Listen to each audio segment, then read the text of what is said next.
All right. Good morning, everyone. Magandang umaga sa inyo lahat. God is good All the time. all the time. God is good. Well, Pastor Faigao said that he cannot finish his sermon, and you have to wait for the next Congress 5 years from now.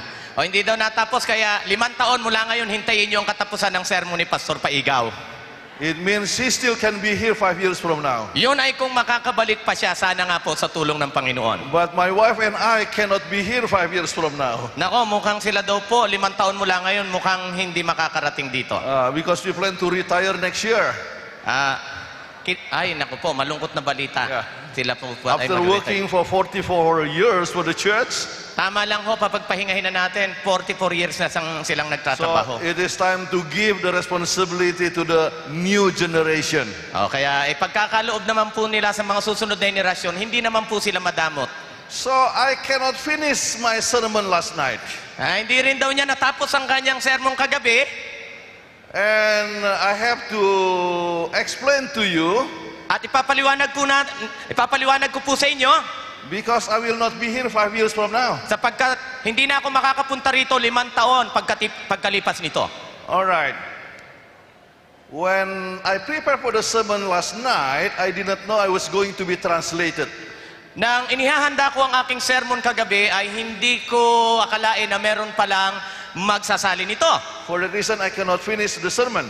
Yan ang dahilan ba't hindi ko natapos ang aking sermon. But many people ask the copy of that sermon. At marami po ang humihingi ng kopya ng aking sermon kagabi.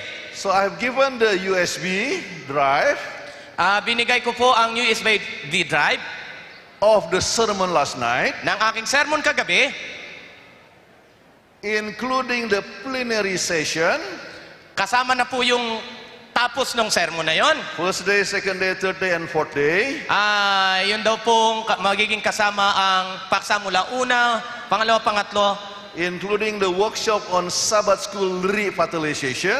kasama na rin ang ginawa nating mga worship dito sa pamuling pagpapalakas ng ating Sabbath School. It is including also the presentation yesterday about how to fan the vision of evangelism. Ganon din ang naging topiko natin kahapon patungkol sa pangangaral. And also the workshop this morning after this plenary session concerning how to make the small group works. At pagkatapos po nito ay ibibigay din pati yung mga bagay-bagay na yon para maging maayos daw po ang takbo ng ating small group. And also the presentation of my wife in the health workshop. Maging ang presentasyon ng aking may bahay ay ipapakita patungkol sa kalusugan. Makakasama dito. Villanueva, Villanueva, you'll give it to the Hope Channel.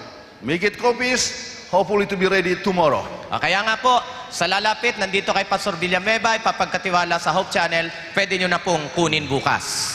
Yeah, and then I have to say goodbye because this afternoon we have to leave for Cagayan and to Indonesia because we have to speak for the graduation, for the commencement in Indonesia. Wag na po kayong malungkot, pagkatapos nito ay halos lilipad na po ako pabalik ng Indonesia. Okay? But when you look at the sermon file, pag titingnan daw po natin ang mga kopya ng sermon, you will find a few things that strange to you because I did not discuss it last night. maaring magtataka kayo sapagkat meron pong bagay na hindi ako binanggit kagabi. So for that reason, I like to explain to you the last illustration that we did not have time to discuss. Kaya nga sa paksang ito o sa umagang ito ay nais kong talakayin sa inyo ang isang bagay na hindi ko natalakay. Well, apparently anything happened. I like to make sure that you can see some of the pictures. Kung handa na daw po yung mga litrato na ipapakita, Alright. hintay po tayo sandali. The first accident can happen anytime. Aksidente, nangyayari yan kahit kailan. Alright. The illustration that I plan to give was what has happened in Korea. Ang akin pong tatalakayin ngayon ay yung pangyayari sa Korea? Korea. Okay. When Korea was occupied by the Japanese, Nang ang Korea ay sinakop ng mga Hapon, there was a rule that all churches should be closed. merong batas na lahat ng mga simbahan o iglesia ay dapat sarado. They should not worship. Hindi At sila all dapat in the sumamba. church. Yeah. And in one of the village, which is called Krimi, At pasintabi po, medyo mahirap ang monitor dito. yeah, in one of the villages, you see in Korea, which is called Krimi, Isa po sa mga binabanggit niya kung ano man yon. the elder asked permission to worship for the last time. Ang elder po ay kinausap na dapat magkaroon sila ng pagpupulong sa huling pagkakataon. Yeah. And then the Japanese officer said, okay, worship for the last time. At pinayagan naman sila ng opisyal ng Hapon at sige, pwede kayong sumamba sa huling pagkakataon. So when they worship, At nung sila'y sumasamba, and then they sing together, at nung sila'y umaawit na, and the song, which was, the song was on the topic of on the cross. ang awit ay may patungkol sa krus. Yeah. Suddenly, the door was closed. Bigla na lang ang pinto ay bumukas. All doors were closed. Nagsara pala. Lahat ay nagsara. May kahirapan po dito. And the Japanese soldier started to burn the church. At ang mga sundalong Hapon ay pinasimulang sunugin ang simbahan. And they shouted and they cried inside the church. At sila ay nagsigawan at tumiyak sa loob ng kapilya o sa loob ng simbahan. But they were not able to come out from the church. Subalit hindi sila makalabas doon sa simbahan. All doors was locked. Ang lahat ng mga nandun ay talagang naisarado at hindi makalabas. So they just sing, on the cross, on the cross. At sila ay umawit na lamang ng kantang On the Cross, On the Until Cross. the voice finally disappeared. Hanggang ang mga boses ay tuluyang nawala. All of them in the church died. Lahat ng doon na nandun sa kapilyang yon ay namatay. It was a very painful experience Isa for po the it- Korean. Isa po itong napakasaklap na karanasan Okay, sa good. mga nangyari doon po sa Korea.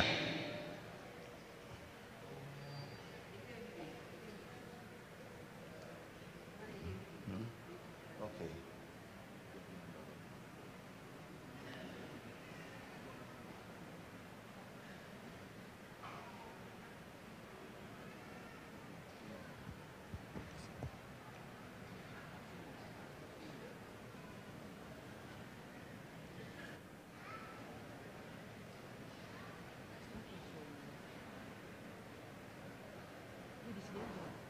Okay.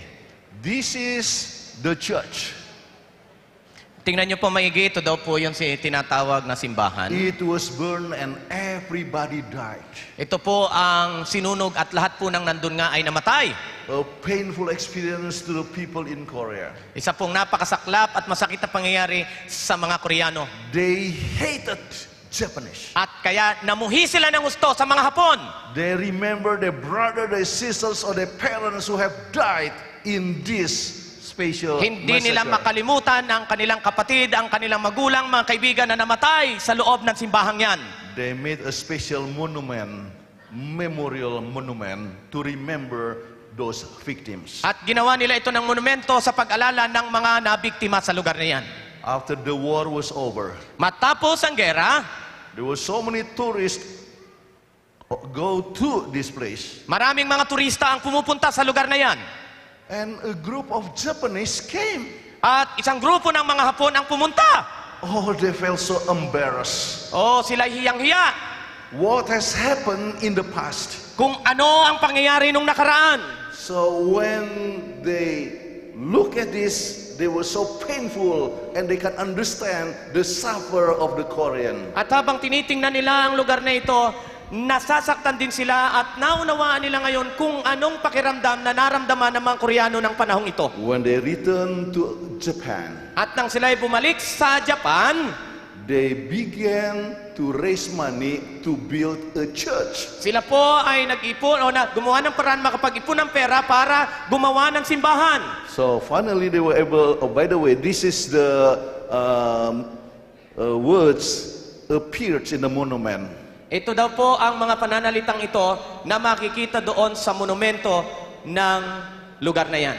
And finally, they collected money to build a church to replace the one which was burned. At yan nga po, nakaipon ang mga Hapon na ito na pumunta doon ng pera para palitan ang nasunog na simbahan na sinunog ng And the kanilang mga time has kababayan. come for the opening ceremony, dedication ceremony. At ito po, dumating ang panahon ng tinatawag na dedication ceremony. Some Korean Christians were invited, Ilang mga Koreanong Kristiyano ang inimbitahan. but they have long face. Subalit, meron silang malulungkot na mukha. They cannot accept the fact that this church will replace those souls who were burned because of the cruelty of the Japanese. Hindi nila matanggap na itong lugar na ito ay napalitan nga ng simbahan, pero hindi pa rin nila matanggap ang kalupitan na ginawa ng mga Hapon. So inside this church, Kaya nga sa loob ng simbahang ito, they began to give speeches. nagpasimula silang magsalita at magbigay ng pananalita. Oh, they were so sorry for what has happened in the past. At humihingi ng paumanhin sa kung ano man nangyari nung nakaraang panahon. But the Korean, they were not touched at all. Pero mukhang manhid at hindi sila. They were so angry for what has happened. At tuloy galit na galit pa rin sila. But the time comes when they all sing on the cross. At dumating ang panahon na lahat sila inaawit ang kantang On the Cross. And the Japanese brethren, they went to see the Korean brethren. At nilapitan ng mga Hapon ang kanilang kapatid na mga Koreano. They begged for forgiveness. At nagmamakaawa na sila'y patawarin.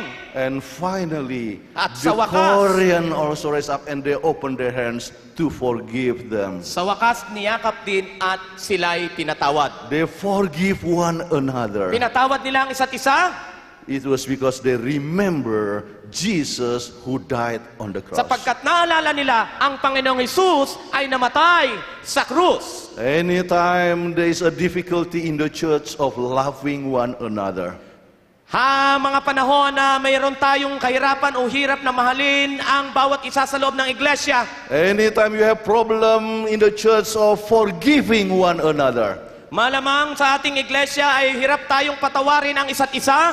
just look at the cross. Tumingin lang tayo sa krus. Jesus died for us. Sapagkat ang ating Panginoong Hesus ay And when he namatay was para sa atin. suffering, and he still said, forgive them because they do not know what they are doing. At kahit habang siya'y naghihirap na, sabi niya pa rin, patawarin mo sila sapagkat hindi nila alam ang kanilang ginagawa. It is through Jesus we can be united.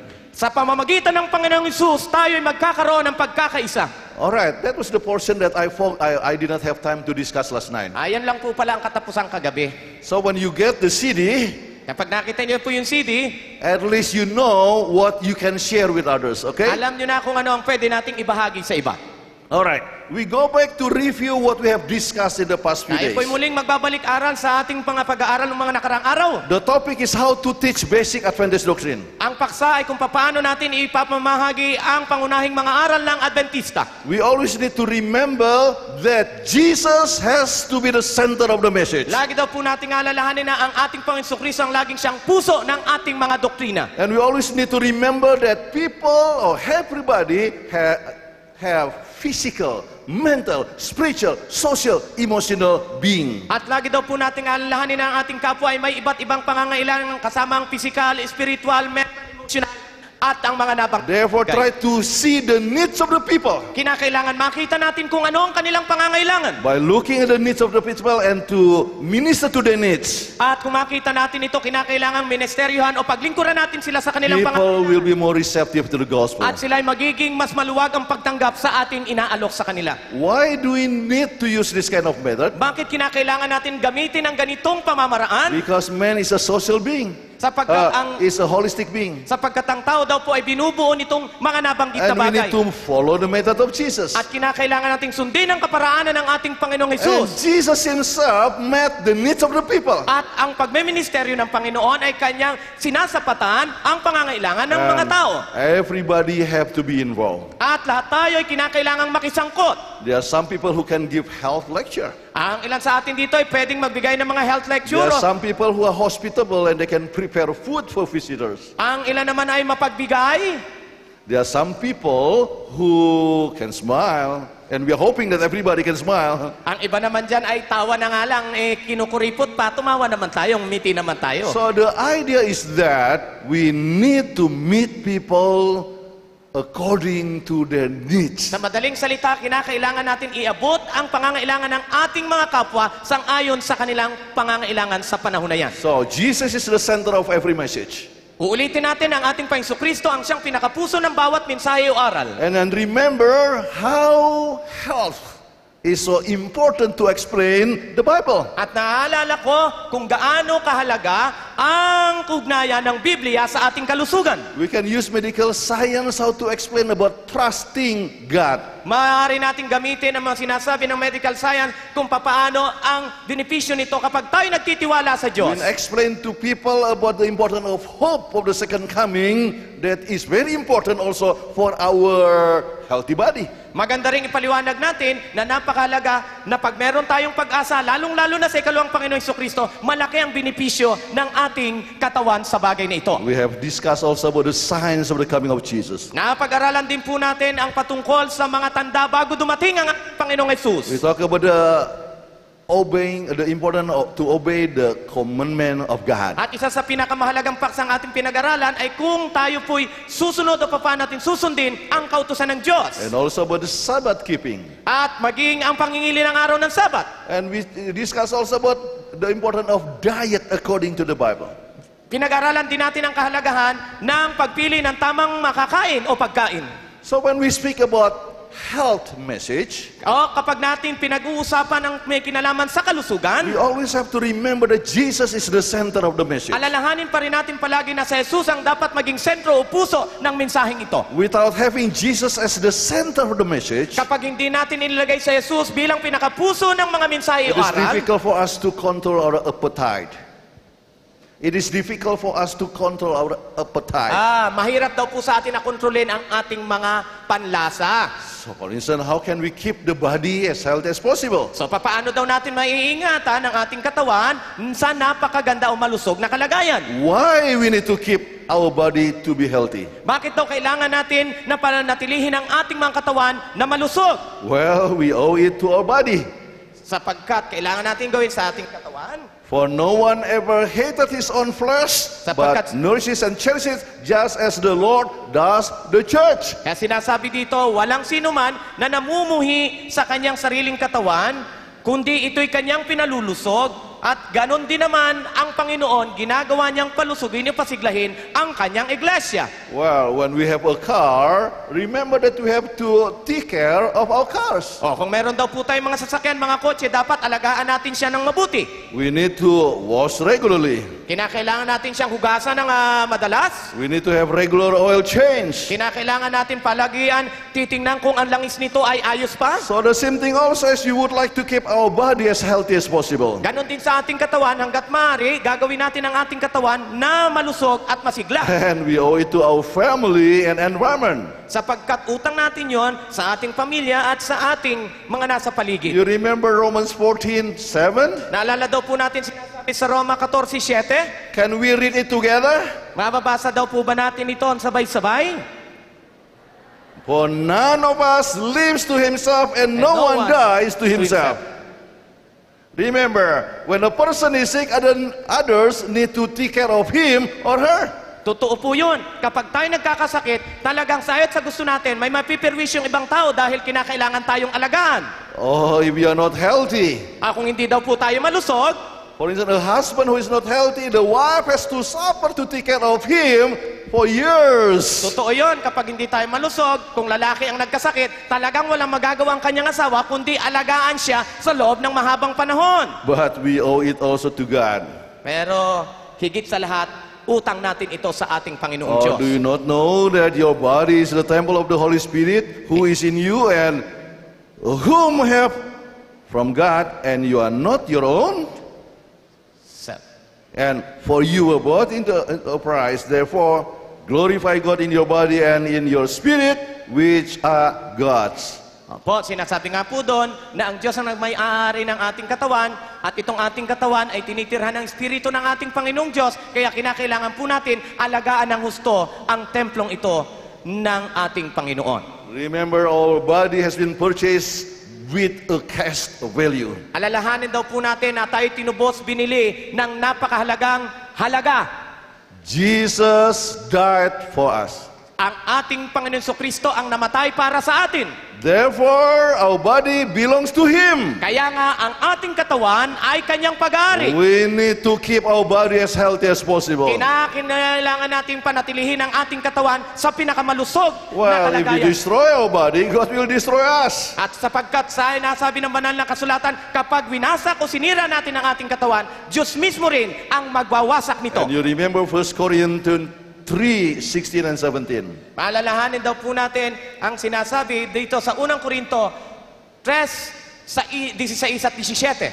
Do you not know that you are the temple of God, Hindi nyo ba alam na kayo'y templo ng Diyos? that the Spirit dwells in you? Na ang banal na Espiritu'y nananatili sa So inyo? our body belongs to God. Kaya nga po ang katawan natin ay pag-aari ng Diyos. And then we remember that we worship God At with kapag- our body. At alalahanin natin na at sinasamba natin ang ating Panginoong Diyos kasama ng ating pangangatawan. When we talk about three angels' message, Kapag pinag-uusapan natin ang pabalita ng tatlong sinugong anghel, we remember Revelation 14 verse 6. naalala natin ang sinasabi ng Apokalipsis 14 talatang 6. I saw another angel flying in mid-air, and he had the eternal gospel to proclaim to those who live on the earth, to every nation, tribe, language, and people. He said in loud voice, "Fear God and give Him glory, because the hour of His judgment has come. Worship Him who made the heaven, the earth, the sea, and the spring water." Po, nakita po natin sa talatang ito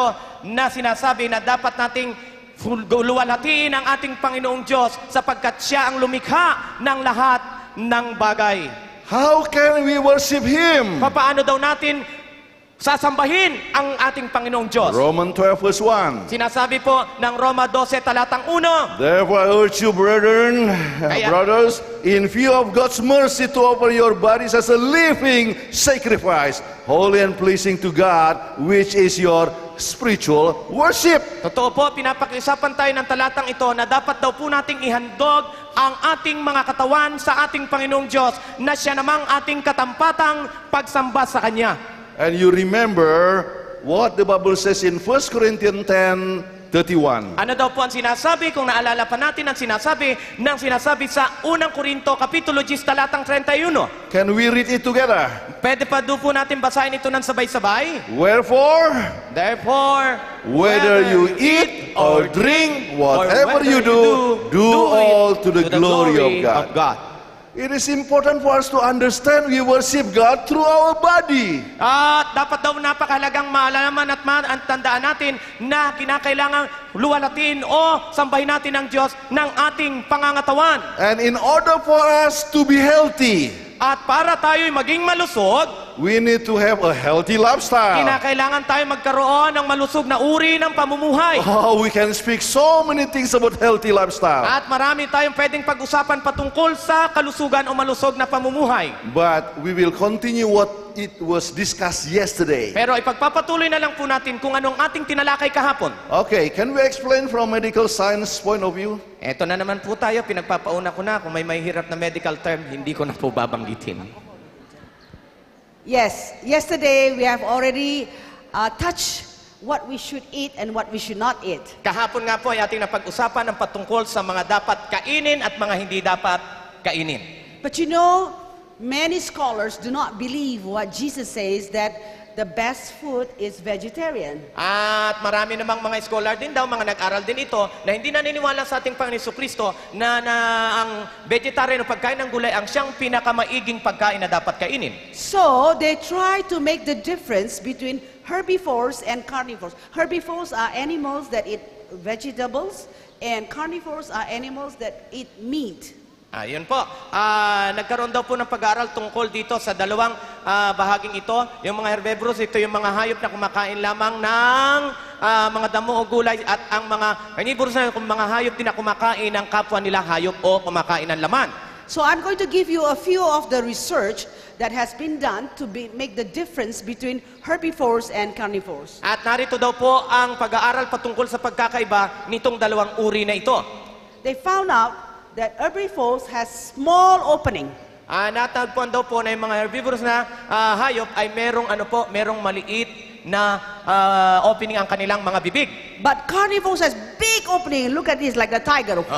So that they can eat a big chunk of meat. Tama, yung mga carnivorous na daw po ay merong malaking mga bibig o bunganga. And then also, they find the difference between the teeth. At nakita rin daw po nila ang pagkakaiba sa ngipin nitong mga ito. This was done by Dr. Collins of Maimonides Hospital in Brooklyn, New York. At ito daw po ay ginawa nga ni Dr. Collins doon po sa Brooklyn, New York. Found out that carnivores, they have a real long canines. Makikita daw po natin na may mahaba talagang mga ngipin itong mga carnivorous na ito. So that they can grasp the meat and they can tear the meat. Upang talagang kanilang sain at lamunin itong kanilang mga linalapa. But they found out that herbivores, the one that eat plants, do not have long canines. Mapapansin naman daw dito sa mga kagaya ng baka at kambing na wala daw silang mahahabang mga ngipin, lalong-lalo na yung pangil. So they find out that human beings is just like the herbivores. They have small opening, they do not have long canines.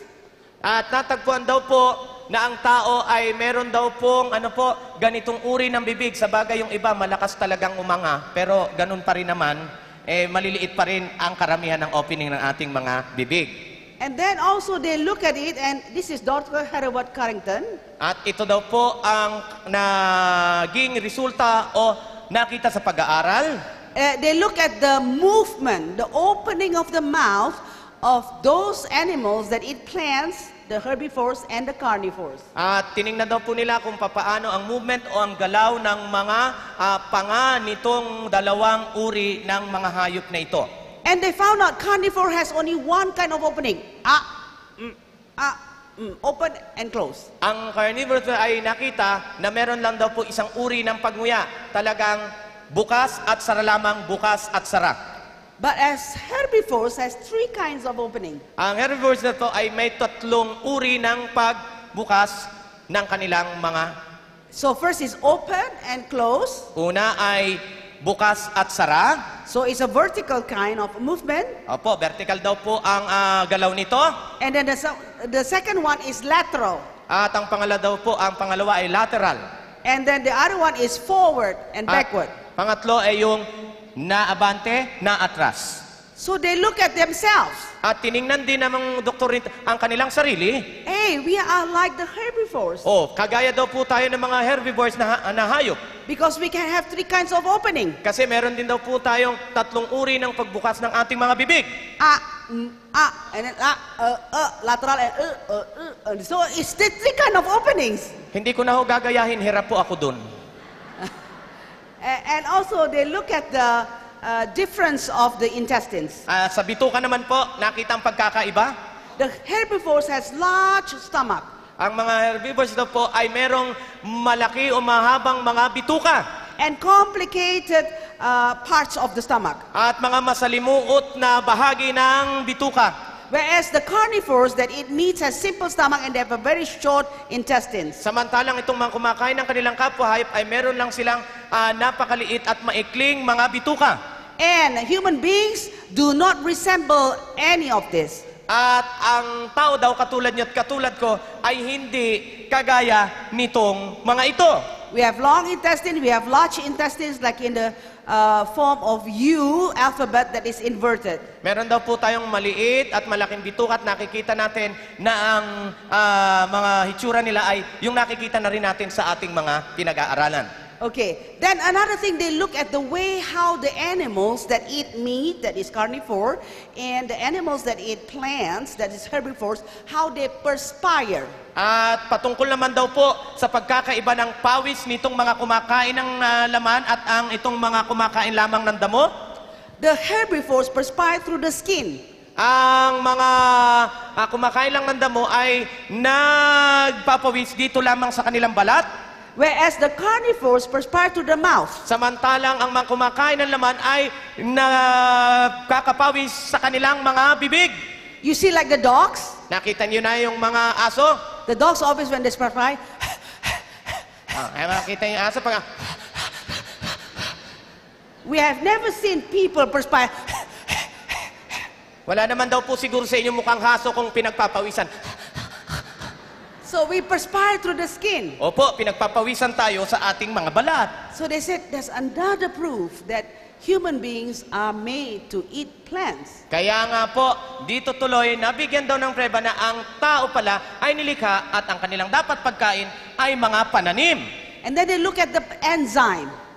Yung enzyme, mahirap na Tagalog niyan. They found out that herbivores has enzyme ptyalin. At ang mga herbivores may tinatawag na enzyme ptyalin.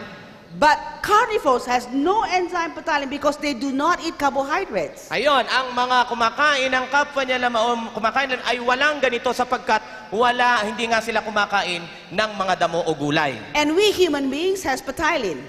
Tayo nga daw po ay meron ng ganyang bagay. And then another thing, they look at the way how they drink. At tinitingnan daw po ang mga pagkakaiba kung paano sila umiinom. The herbivores drink by suction.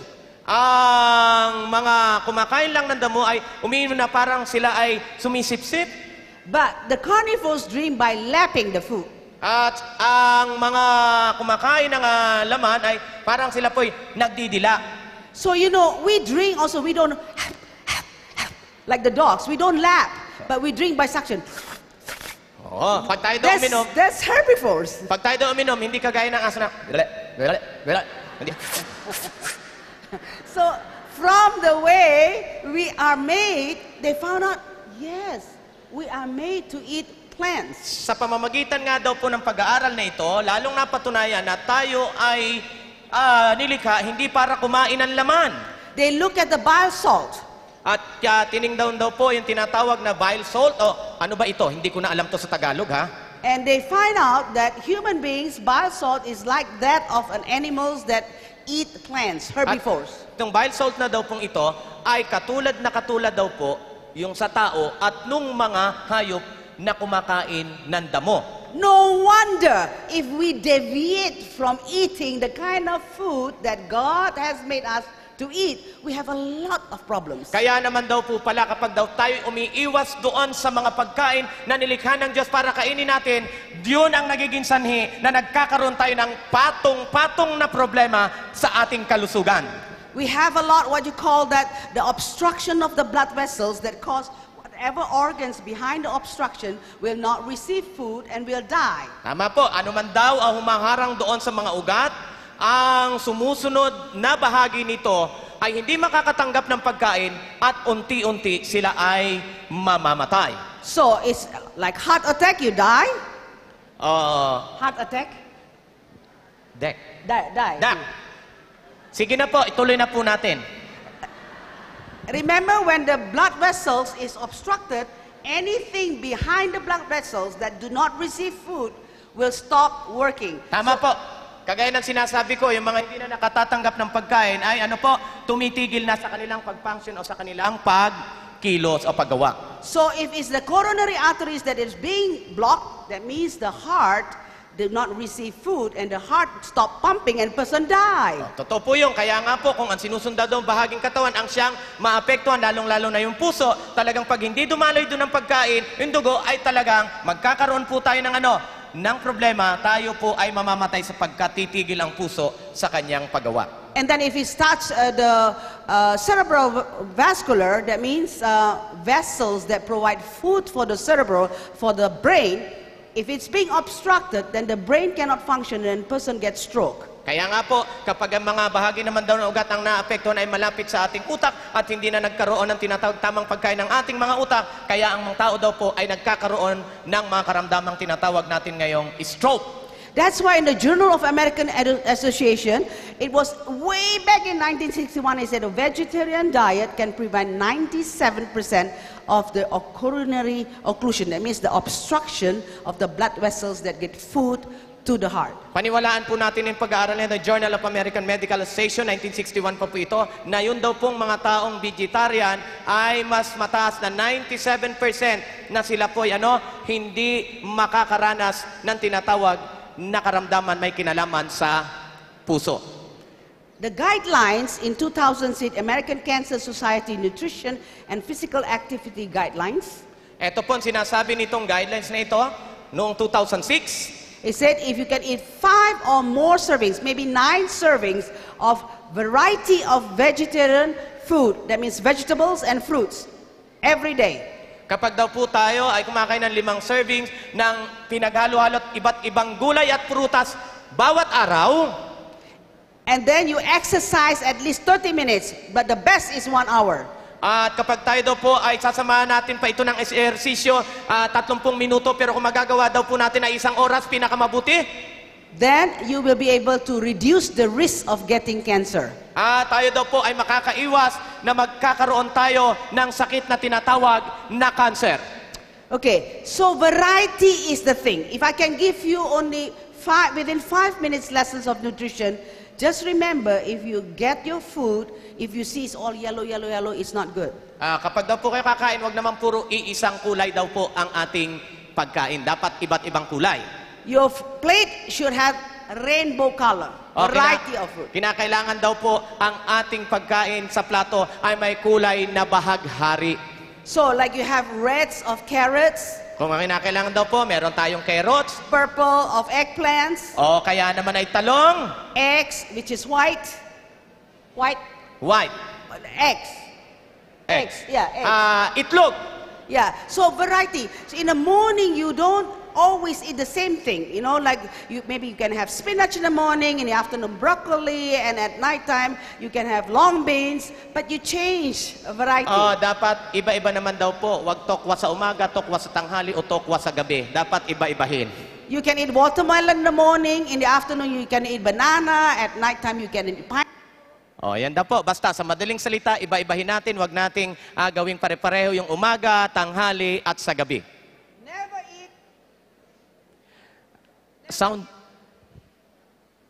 Never eat eggs in the morning, eggs at lunchtime, eggs at nighttime until the next day you lay eggs. Huwag daw po tayong kakain ng itlog sa umaga, itlog sa tanghali, itlog sa gabi. Yun po, ang sinabi ko, wag na nating ugaliin kumain ng itlog sa umaga, itlog sa tanghali, hanggang gabi itlog. So, variety is the thing to go when we want to be a vegetarian. Kaya nga po, kung gusto natin maging vegetarian daw, dapat ang kakain naman natin ay iba-iba naman, hindi na lang palagian. At the conclusion of at least 150 studies ever since early 1980 shows that people who consistently consume large amount of fruits and vegetables are half as likely to develop cancer as people whose diet lack of fruits and vegetables. Sa madaling salita, ang mga takot sa gulay ay sila daw po ang mga taong mas madaling kapitan ng malalalang sakit kumpara sa mga taong mahilig kumain ng gulay. Now, when you go home and you look into Bible, Kung titingnan daw po natin sa Biblia, you look at Genesis 5 and you look at Genesis 11. tingnan daw po natin ang pagkakaiba ng Genesis 5 sa Genesis Kapitulo 11. There's a difference between 10 generations before the flood and 10 generations after the flood. Ang pagkakaiba daw po, 10 henerasyon bago ang baha at 10 henerasyon din pagkatapos ng baha. Aaron lived until 930 years. Si Adan po nabuhay 930 years. And you look down until Noah, At 150 years, they had an average of 912.2 years, except Enoch that was translated to heaven. Tama po, itong mga nabanggit na taong ito, ang kanila daw pong average lifespan ay umabot ng 912, malibang kay Enoch sapagkat hindi naman siya namatay, kinuha siya ng Panginoon. 10 generations after the flood, 10 henerasyon pagkatapos ng baha, ito ang ating mapapansin.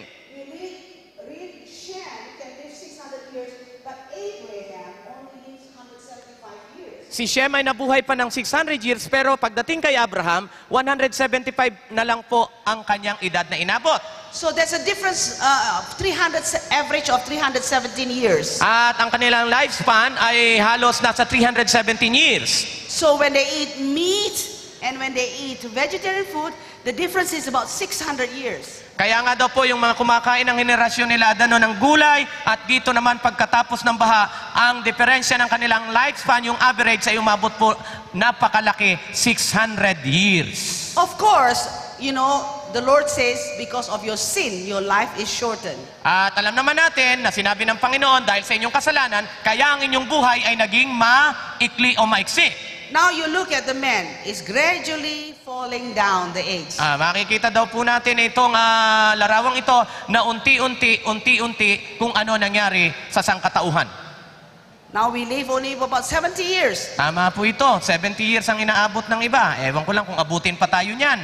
So, if we can live 71 years, praise the Lord. Kapag lumampas tayo na isang taon, purihin ang Panginoon. 72 years, thank you, Lord. 72 years, thank you Lord, bonus na yan.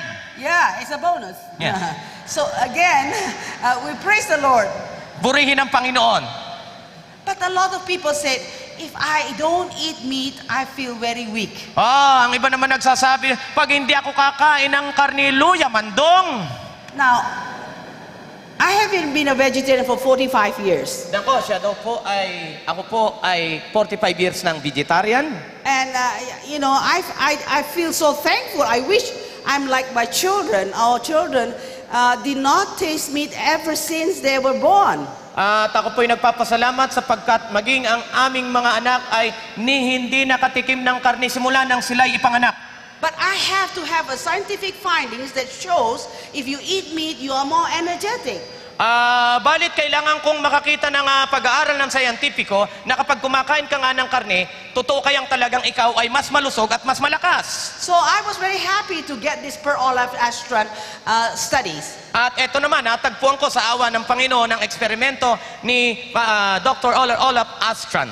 Now what he did is he get the athletes to eat for 3 days. It's a mixed diet.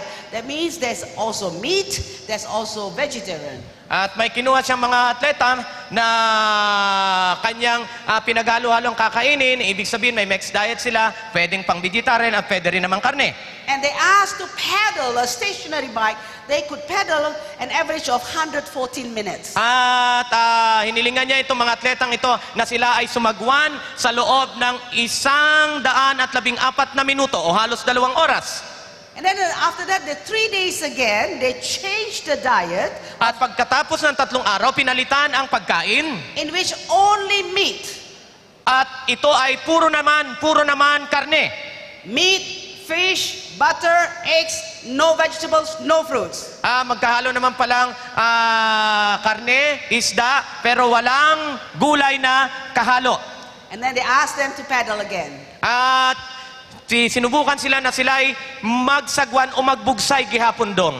They pedal only after 57 minutes. They say, I'm Pero tired. pagkatapos lang ng 57 minutos, sila po nakamati, kapoy kaayo. So then they changed the diet for 3 days. They eat only vegetarian food. At pagkatapos naman ng 3 araw, pinalitan uli ang pagkain ng puro na lang gulay. High carbohydrate diet, like wheat bread, potatoes, corn, vegetables, fruits. At itong mga pagkain ito, nakikita nyo dyan sa inyong screen, basahin nyo na lang po. And so they asked to cycle again. At hinilingan uli itong mga atletang ito na gawin uli yung dati nilang ginawa. They were able to cycle for 167 minutes. At sila po ay nakaabot ng 160 minuto o aabot ng halos 3 oras. So the endurance of people who eat vegetarian food is 3 times more than the people who eat meat. 167 minutes compared to 57 minutes. that they paddle the stationary bike. Kaya nga daw po ang kakayanan na manatiling malakas ng mga kumakain ng gulay ay halos 3 beses na mas malakas doon sa mga taong ang kinakain ay puro lamang mga karne o laman. Then in Brussels, they make another experiment At sa Brussels po ay nagkaroon uli ng isang eksperimento o pag-aaral in which Schottenden tried to compare the strength of the vegetarian and the strength of those who only eat meat. at sa pag-aaral na ito ay pinagkumpara ang lakas ng mga taong kumakain lamang ng gulay o vegetarian at mga taong kumakain lamang ng karne. So they asked them to squeeze the ergograph. Squeeze the ergograph. At kanilang hiniya na sakalin, pisilin ang itong tinatawag na egograph sa kanilang kanang kamay.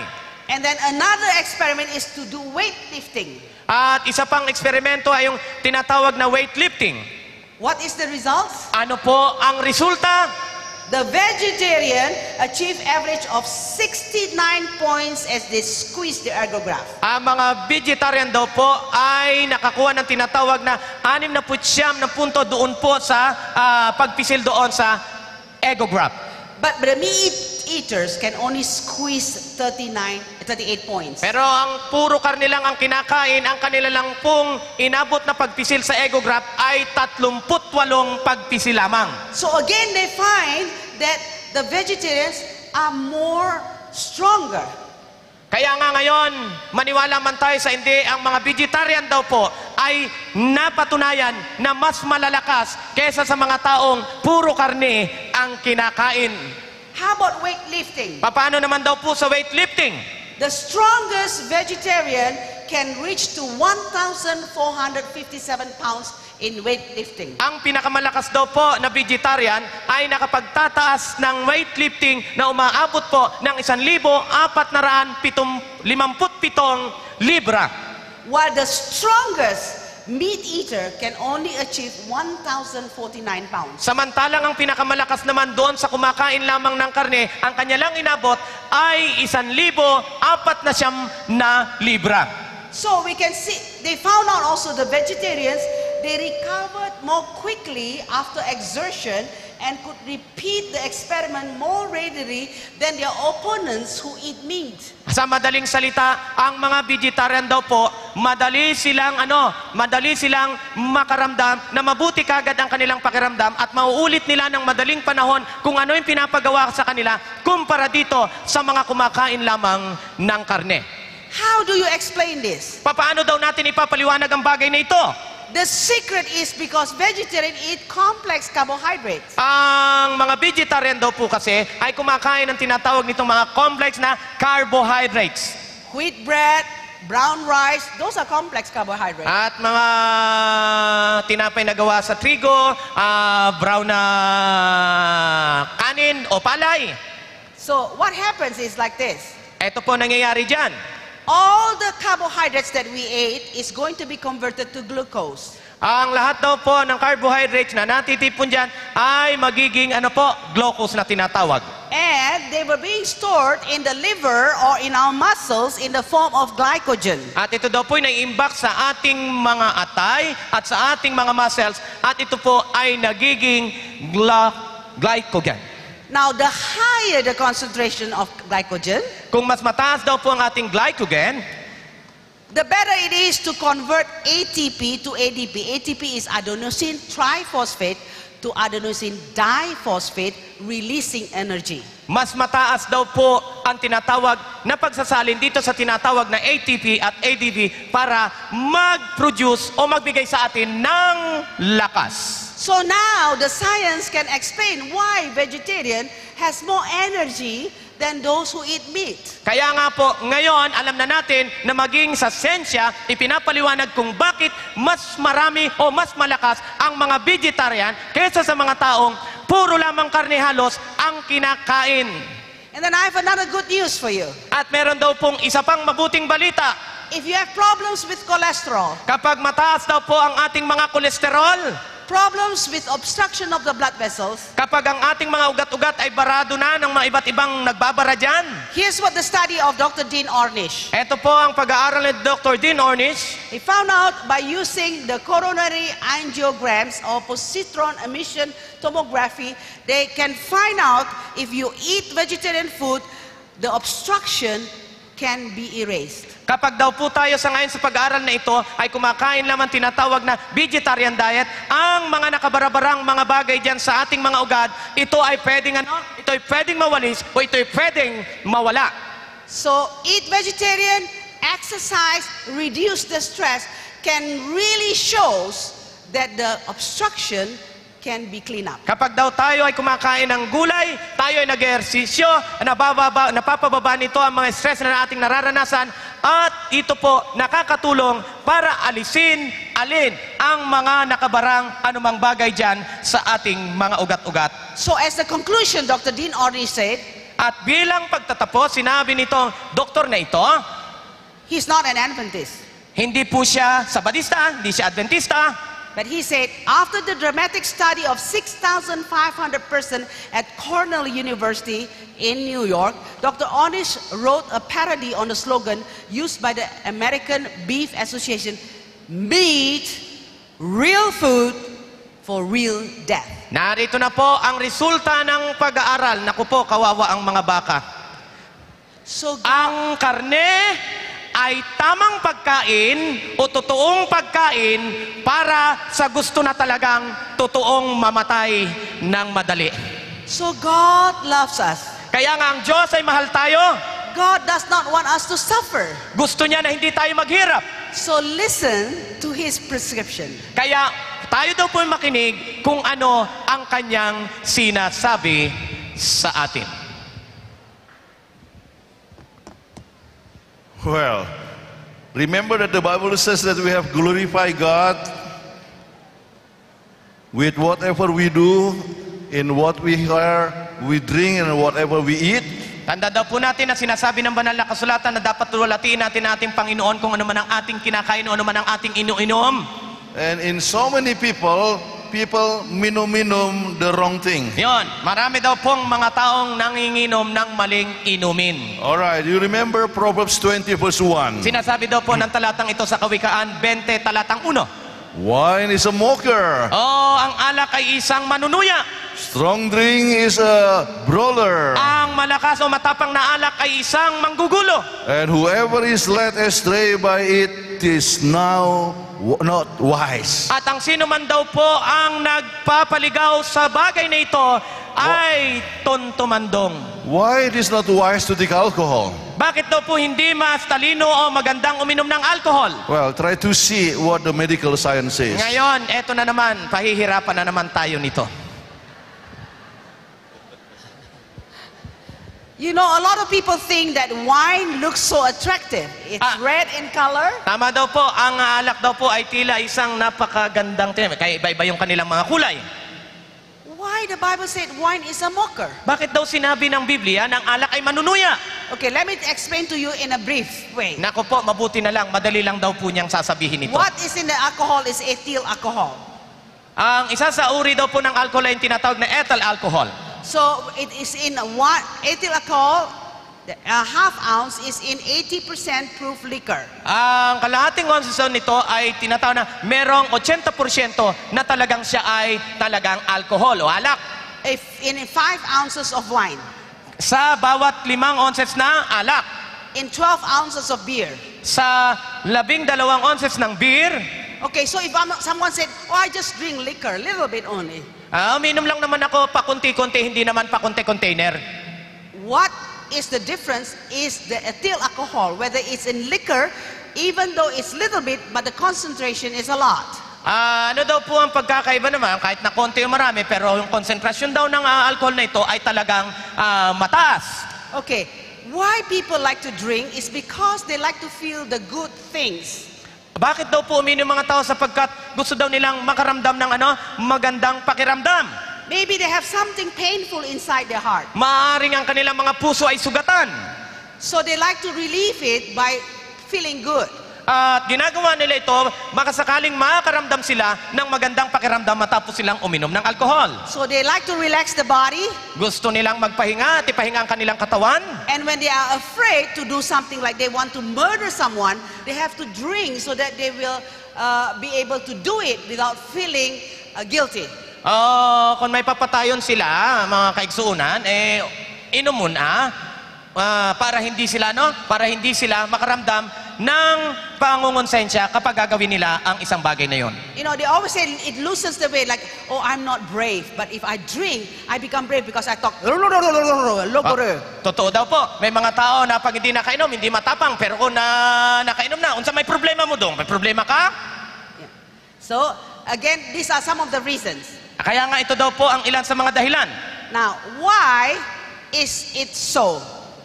Bakit nga daw po ito sinabi? The good feelings is because the frontal lobe, where you make judgment, is being blocked. At sinasay kasi yung atin daw pong frontal lobe sa ating mga utak ay nahaharangan. This is the seat that say, hey, don't open your clothes, don't be naked. That's not right. At sinasabi nga, ito daw nagsasabi, wag mong buksan ang iyong damit, wag ka maghubad kasi hindi nga naman magandang makita kang hubot-hubad. Don't kill people. That's not right. Huwag kang papatay kasi hindi tama yan. But if they drink, Pero pag sila uminom, they are not afraid to kill people. hindi sila takot pumatay. Their reasoning power is gone. Ang kanilang pangangatwiran ay nawawala. Their memory judgment is all being KY. Ang kanilang mga alimantak ay nawawala sa hulog. And it slows down the brain messages. At napapamagal nito kung ano ang sinasabi ng ating mga utak. The attention seems to float away. Ang tensyon ay tila nawawala. And the person experiences what you call a very relaxed At ang feeling. taong ito ay nakakaramdam ng talagang parang panatag na panatag lang siya. Now, I'm going to tell you, if you have daughters at home, At pag meron daw po kayong daughters, anak na babae sa ating tahanan, you have to be very careful magpakaingat daw po tayo because girls have lesser alcohol dehydrogenase. ang mga babae daw po ay merong mas mababang pantunaw o panlaban dito sa bagay na ito. So if they go out for a date and they drink, usually the man is bigger than the lady, right? Totoo naman po, kaya ingatan daw po, lalo't makikipag-date ang ating mga anak, madalas naman talaga nangyari na mas malaki talaga at mas malakas yung lalaki kaysa sa babae.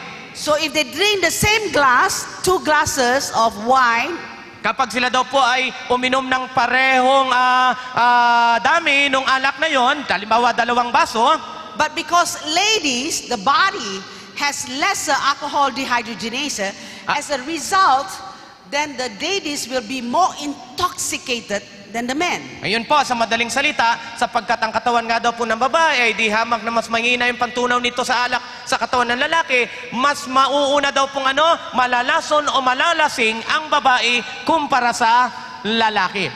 So they will do a lot of things that they will regret later on. At makakagawa sila ng ibang mga bagay na pagkatapos nito, pagsisisihan nila. I will tell you the result later. Tingnan po natin ang mga example nito o halimbawa nito. So let's look at first at the concentration of alcohol in the blood. Tingnan daw po natin kung ano nagagawa nitong alcohol sa ating katawan. If it's lesser than 0.01%, then that's not measurable. Itong bagay na ito, yung una, pag ganyan lang daw, hindi daw po yan masusukat. But after 0.01, you can detect it. At kapag lumampas na daw dito, masusukat na ito. But 0.02, you start feeling mellow. At kapag ganito nang karami ang nainom mo, medyo makakaramdam ka na ng tila ikaw ay hayahay. Okay, 0.05 is when you go to the party. At pag ganito na ang naramdaman mo, tila gusto mo na makipag-party o makipagsayawan o anumang gawain. So you drink, you get social high. At kapag ikaw ay nakainom, gusto mo na nga makihalubilo kung kani-kanino. But if 0.08%, the police can see you start walking this way. And then they say, okay, you are drunk. At kapag ganito na daw nainom mo at nagmamaneho ka, ang iyong minamaneho ay talagang pasigsag-sigsag kahit na diretso naman ang daan. Okay, when you look at the percentage, by 0.40, a person can go into coma or even die. Kapag ganito na daw po ang porsyento dito sa pinakahuli, ang tao ay pwede nang makaranas ng siya ay makoma o wala nang maramdaman o kaya siya po ay mapunta na sa kamatayan. Now just remember, 0.05 is in the party. Tandaan daw po natin na yung 0.05 ay doon pa lang sa party na tinatawag. Now they found out that even when you are in the party, just drink 2 glasses of wine, Kapag uminom ka lang nga daw po ng 2 baso ng alak, it will weaken your natural killer cells, the subset of white blood cells that eats up cancer cells. pinapahina daw nito ang ating natural killer cells na kumakain ng mga masasamang mga bagay sa loob ng ating katawan. It takes 2 drinks to reduce beta lymphocyte production by 67%. That means your immune systems get very much weaker. At ito daw pong bagay na ito mangyayari ay mababawasan ng ating ang ating mga magandang bahagi doon sa loob ng katawan kapag ginagawa natin ang bagay nito. Now, and the social drinkers, 0.05%, Titingnan daw po natin itong porsyentong ito.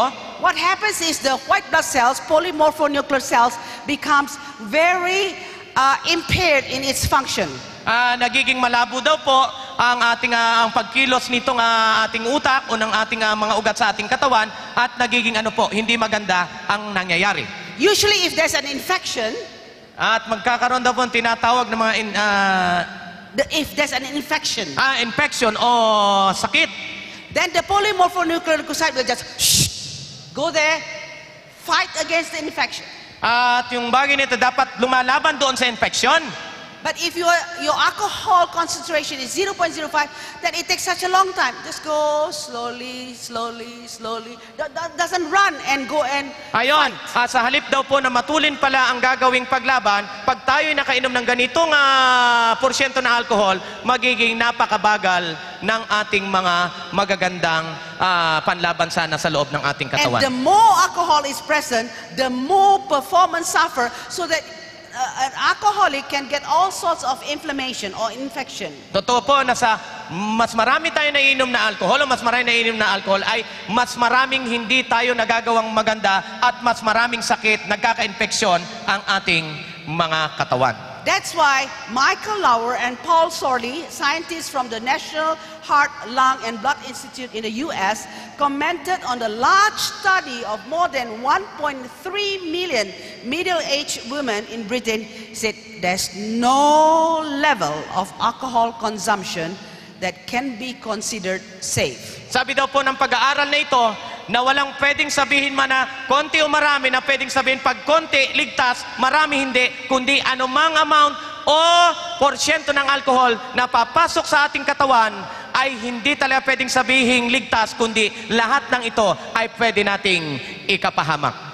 But what about the study that says if you drink alcohol, it's good for your heart? Have you heard that? Opo, marami tayong napapakinggan doon. May alak daw o may alcohol na mabuti sa puso.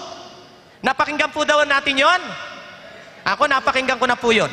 Well, it is that study is flawed. Ang pag-aaral daw pong yun ay hindi tama. Yeah, because it's not comparing apples to apples. Sapagkat wala naman daw po ang kinukumpara ang alcohol kontra sa alcohol. So they are comparing people who are rich, who can get health coverage, and compared to the poor people who cannot get health coverage. So of course, the ones that do not drink alcohol will have a lot of problem. At yun nga po, ang pagkukumpara daw ay doon sa mayaman at sa mahirap na sinasabi na pag uminom ng alcohol, talagang mahirap daw po na makarecover sa kanilang mga karamdaman. Oh, what they want is the resveratrol. At ang kanila daw pong gusto ay itong sinasabi na nabanggit niya.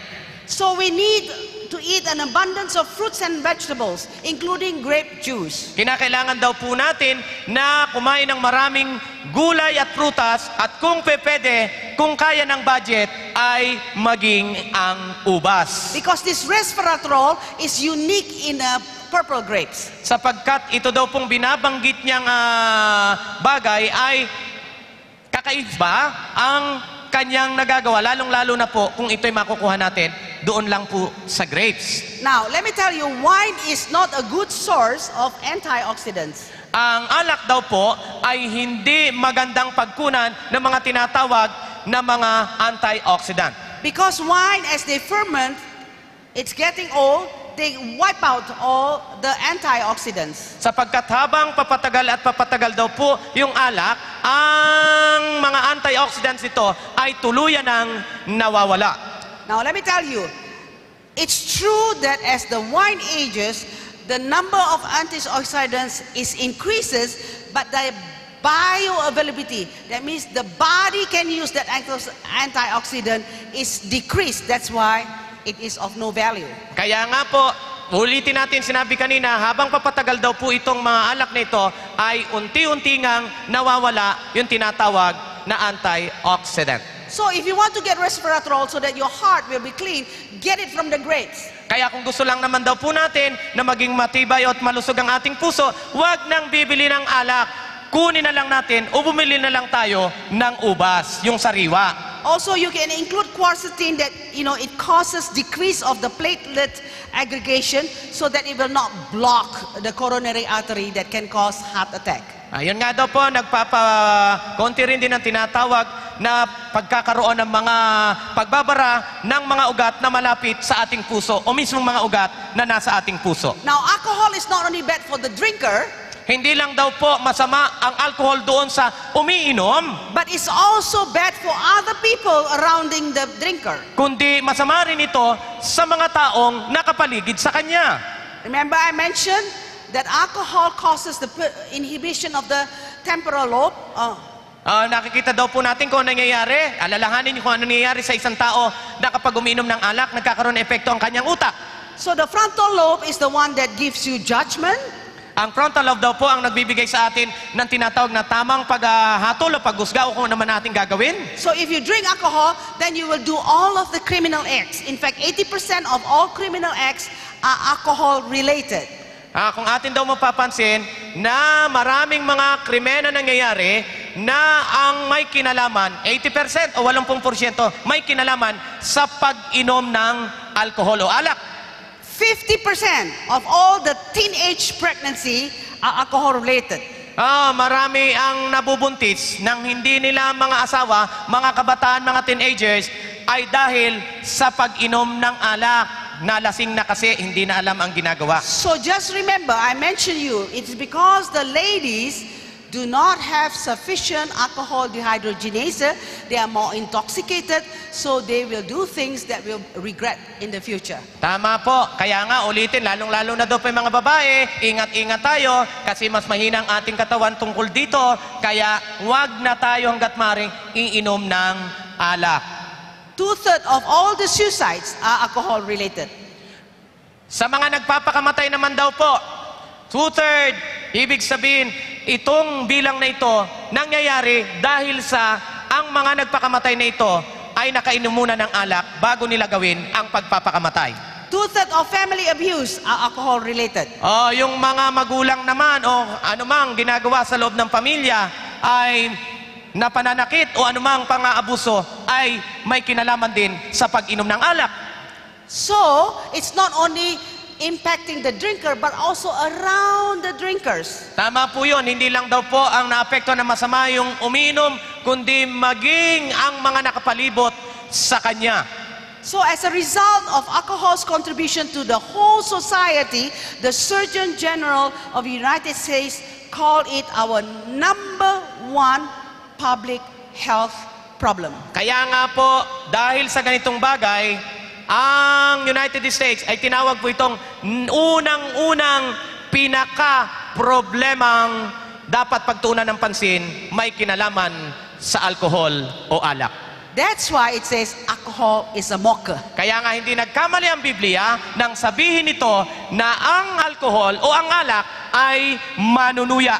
Bible is way before science. Before they found this, the Bible has already said, be careful, wine is a mocker. And now, science has proven. Kaya nga, hindi mapapasubalian ang sinasabi ng banal na kasulatan na talagang ang alak ay manunuya sapagkat 1,000 taon pa bago ito madiscover ng mga scientifico, sinabi na ng banal na kasulatan. Well, can we read together from 1 Corinthians 10:31? Babasahin daw po natin ng sabay-sabay ang talatang ito. 2, 3. Whether therefore we eat or drink or whatsoever you do all to the glory of God. Well, it shows that whatever we drink, Sinasabi daw po na anuman ang ating iniinom, we have to minum for the glory of God. iinom tayo sa kaluwalhatian ng Panginoon. So what should be the best minum? Ano daw po ang pinaka mabuting inumin? Well, let Kathleen explain more about this. Sandali lang pala ang pahinga ko. Hirap na naman ako nito. Yes, we have already learned that alcohol is not the right drink. Tama daw po, nalaman natin ang alcohol ay hindi tamang inumin ng ating katawan. So the best drink is what? Ano daw po ang pinakamabuting inumin na dapat nating ipasok sa ating katawan? It's water. Tubig, kaibigan, kapatid, tubig. It's not expensive At lalong hindi ito mahal. because we know our body needs water. At alam natin kasi ng ating katawan ay kailangan ng tubig.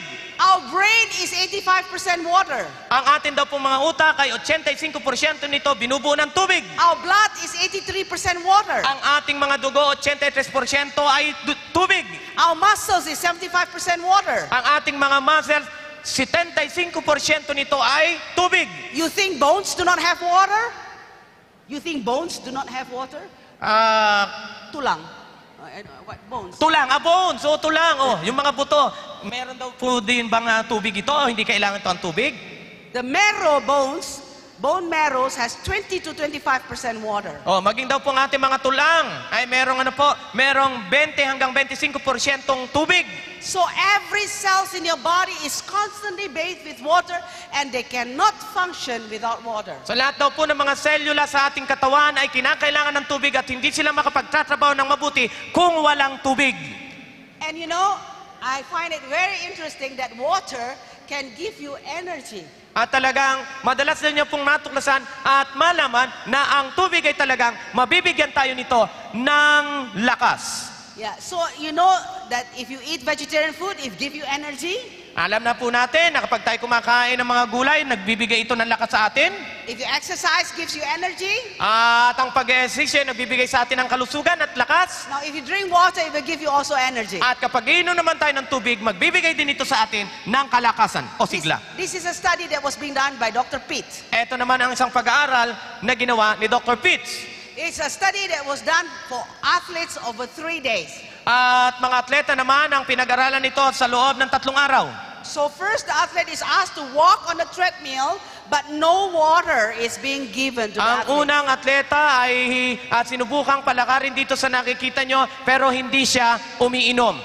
After 3.5 hours, you look at the bar graph, the temperature of the body goes to the zone of exhaustion because if there's no water, your body becomes more high in the temperature. At titingnan daw po natin pagkalipas ng tinatawag na ilang oras, ay makita na tumaas ng husto. Alin? Ang kanyang pagod o yung exhaustion niya sapagkat wala nga siyang tubig na iniinom sa kanyang katawan. Ibig sabihin, ramdam niyang pagod na pagod siya. So the second time, the athlete was asked to walk in the treadmill, but this time when the athlete says, "Oh, I'm thirsty, can I get water?" They gave water. Dito naman sa ikalawang pag-aaral, pinalakad nila doon sa treadmill ang atleta, pero sa pagkakataong ito, kapag nauuhaw ang atleta, hihingi ng tubig, binibigyan nila ng tubig. Look at the bar graph.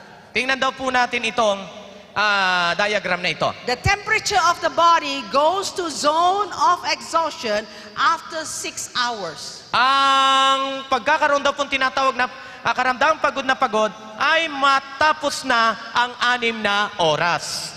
But they found out that the thirst, the desire to drink, is not enough for the body. The total amount that need is the desire plus 1/3.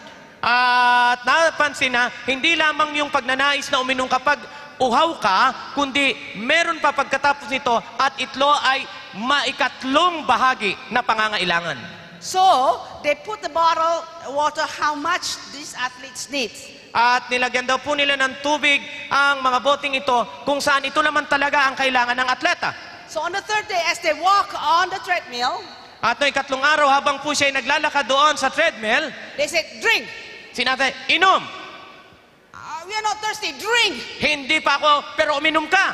say, no, we're not thirsty. Forced to drink. Hindi pa ako inom pero pilitin mong uminom. So they were forced to drink, continuously drink, even though they don't feel thirsty.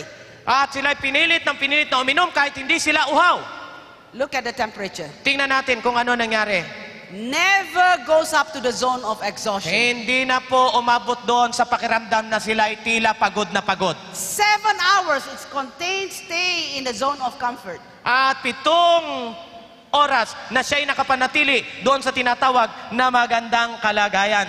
So finally they say, we are tired, we are going to stop this experiment. At sinabi na, pagod na kami, kinakailangan tapusin na itong pag-aaral o eksperimentong ito.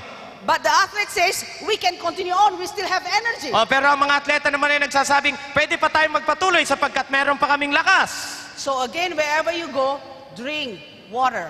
Kaya saan man kayo magpunta, uminom tayo ng tubig, sandali lang, iinom na nga po ako. Because it gives you energy. Sapagkat nagbibigay ito ng lakas sa atin. Okay, another thing is they found out that if you don't drink, then your blood is going to be concentrated. Nako, kapag hindi daw tayo umiinom, ang ating mga dugo ay magiging malapot. So they take the blood, they put in the centrifuge, divide between the cells of the blood and the plasma. At itong dugo ay kinuha, nilagay dito po sa pinaglalagyan, hinati yung pulang dugo at yung tinatawag na plasma. They found out that if men, they don't drink water, that means their hematocrit is high, more than 50, then they will have double the chance of getting heart attack. Kapag daw ang mga tao o laki o tao na hindi gaanong umiinom, ay magkakaroon ng delikadong kalagayan, magkakaroon sila ng mataas na porsyento para sila magkaroon ng tinatawag na atake sa puso. Now, how about the ladies? Paano naman? Ayun, sa mga lalaki yun. Sa mga babae naman. If the hematocrit is over 50, kapag itong binabanggit na ito ay lumampas daw po sa 50, especially when you're menopause, the chances of getting heart attack is 4 times. Kapag daw po, lalong-lalo na yung mga menopause na o yung hindi na makaka-produce ng baby, ay ang inyong pagkakataong magkaroon ng karamdaman ay halos nasa 4 ulit na mas delikado. Because when a person has gone to menopause, there has no estrogen to protect the heart, so they can get more heart attack. Yun din po pala ang delikado sa mga menopause, wala nang gaanong pumuproteksyon doon sa kanilang mga puso.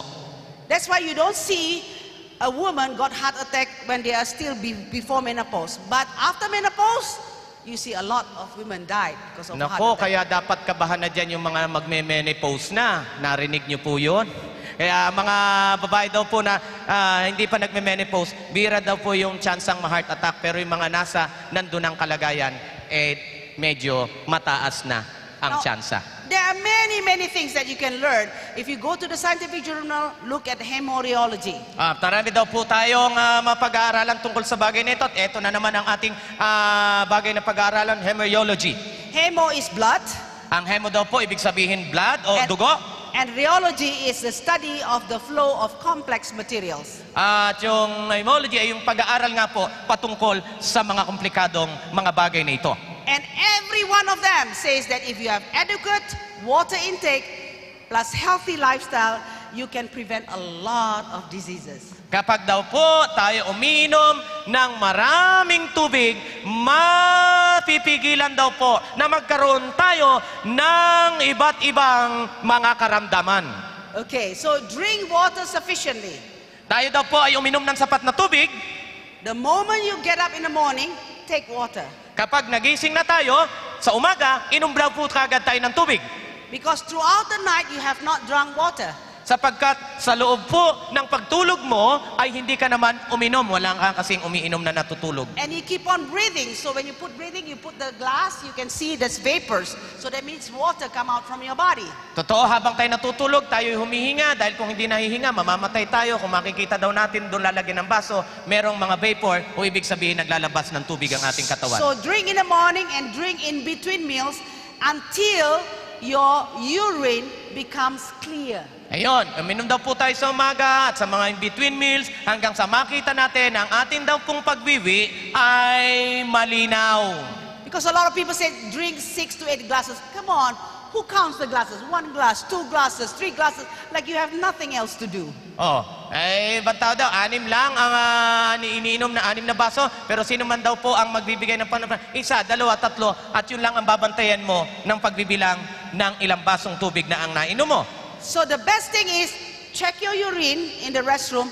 If your urine is clear, that means you have drink sufficient water. Kaya maganda daw po, sa madaling salita, kapag nagwiwi ka, nakita mo ang iyong ihi ay hindi na maganda ang kulay, inom ka na ng tubig hanggang sa mapansin mo na ito'y muling malinaw. That's why the Bible said, whatever you drink, whatever you will eat, glorify God. And by drinking water and by living a healthy lifestyle, you are glorifying God. Kaya nga sinasabi daw po ng banal na kasulatan na kung ano man ang iyong iinumin, ano man ang iyong kakainin, at sa pagkakaroon tayo, kaibigan, ng magandang practice ng ating pangatawan o sa kalusugan, maguguluwalhati natin ang ating Panginoon. So we can see the important role of water. Kaya nga daw po nakita natin kung gaano kahalaga ang pag-inom ng maraming tubig. I know somebody who got heart attack just because he did not drink enough water. Meron daw po siyang kilala. What happened, Pastor? Got heart attack. Nagkaroon ng atake sa puso kasi hindi daw po siya umiinom ng tubig. Because the blood is so thick. Sapagkat ang dugo nga naman ay sobrang lapot na o napakalapot. And then I know somebody who got stroke. It was because lack of water. At mayroon daw po nalaman ako na na-stroke sapagkat hindi siya umiinom ng maraming tubig. So it is important. Drink. Kaya nga daw po mahalagang uminom. Minom. Uminom ng uminom. Drink. Yeah, minom tubig. Uminom tubig. Yun lang ang inumin ng tunay na lalaki. All right. Now, when we said whatever we do, ano naman daw ang ibig sabihin ng anuman ang ating pang mga ginagawa? is it including sleeping? Kasama daw din po ba doon ang pagtulog? Yeah, we need to sleep also for the glory of God. Kinakailangan daw din po natin matulog para sa kaluwalhatian ng ating Panginoon. Well, the Bible said the night cometh Sinasabi ng banal na kasulatan na when no narito man can work. kung saan ang mga tao ay hindi na pwedeng magtrabaho. But there are so many people who work at night. Subalit marami ngayon nagtatrabaho kahit gabi. And people work day and night. At may mga taong nagtatrabaho umaga at gabi. And what has happened with these people? Ano nangyayari sa mga taong ito? Well, let's see from medical science of view. Eto na naman po, pahirapan na naman ito. You know, before, the Bible says the night cometh when no man shall work, right? At nalaman daw po natin, sinasabi po ng banal na kasulatan na pagdating na nga daw po ng gabi ay dapat wala na pong taong nagtatrabaho. People said it's okay, we work at night and we sleep in the daytime. Tama lang naman, okay lang naman. Nagtatrabaho kami sa gabi, pero binabawi naman ang tulog sa umaga. But ever since medical science has discovered what we call circadian rhythm, At may pag-aaral daw pang medical science nung nabanggit niyang terminology. that means every time your body is producing something. Ibig sabihin, ang iyong katawan ay nagkakaroon ng pinuproduce na isang bagay. If you want to measure your temperature of the body, Kung gusto niyo daw pong sukatin ang temperatura ng iyong katawan, take a thermometer and check it. 12 to 3 o'clock is the highest temperature of the body. at papansin daw po natin ang alas 12 hanggang alas 3, kung ating ilalagay ang thermometer sa ating kilikili, mapapansin natin na yon ang may pinakamataas na temperatura. Same thing when you sleep. Same thing when you sleep. Ganon din daw po kapag ikay natutulog. There are many hormones that are being secreted when you sleep. Marami daw pong mga hormones ang nilalabas ng ating katawan kapag tayo'y natutulog. There's growth hormone, Ito pong growth hormone tinatawag, the cortisol hormone, cortisol hormone, prolactin to make milk, at ito pong mga binabanggit na ito, follicle stimulating hormone so that you can menstruate, at itong pong binabanggit ding hormones na ito, luteinizing hormone, and so forth. at ano pa mang mga hormones na tinatawag, hindi kasali ang mga hormones. Okay, I'm going to tell you about growth hormone. Ito na mga hormones na nagpapalaki o nagpapataas. It's produced before midnight, so sleep at 10 o'clock. Nako, kung gusto daw po nating lumaki at ay kinakailangan matulog tayo bago mag-midnight o maghating gabi sapagkat doon daw po ito lumalabas. So if you have children at home, Kapag may mga anak daw po tayo sa bahay, you want your children to grow, gusto natin ang ating mga anak na tumangkad, let the children sleep by 10 o'clock. kinakailangan ng ating mga anak makatulog na bago ang alas 10 They will grow taller. sapagkat sila'y lalong lalaki, tatangkad. Maybe not like Michael Jackson, but at least taller than the parents. At least maaaring sila'y mas maging matangkad pa rin sa kanilang mga magulang. Okay. But then you say, why? I'm no longer tall. You know, I Eh, don't grow. Bakit naman kailangan pa? Hindi na rin naman ako tatanggat. Why should I sleep at 10 o'clock? Bakit naman ako matutulog bago mag-alas 10? Maybe I grow here O maaaring ang laki ko ay paganon or grow here, o palapad, but I don't grow taller. pero hindi naman ako tumatangkad. Okay. Here's what is important for us to sleep at 10 o'clock. Ito naman po ang importante sa atin, bakit kinakailangan natin matulog ng alas 10? Because the amino acid transport to the brain is making what you have learned become more permanent and more useful. Ngayon pala, sapagkat yung tinatawag na amino acid na siyang bumabiyahe papunta sa ating utak, ay ginagawa nito na ng ating mga pag-aaral o na pag-aaralan natin ay nagiging nananatili ito at nagiging mas pakipakinabang.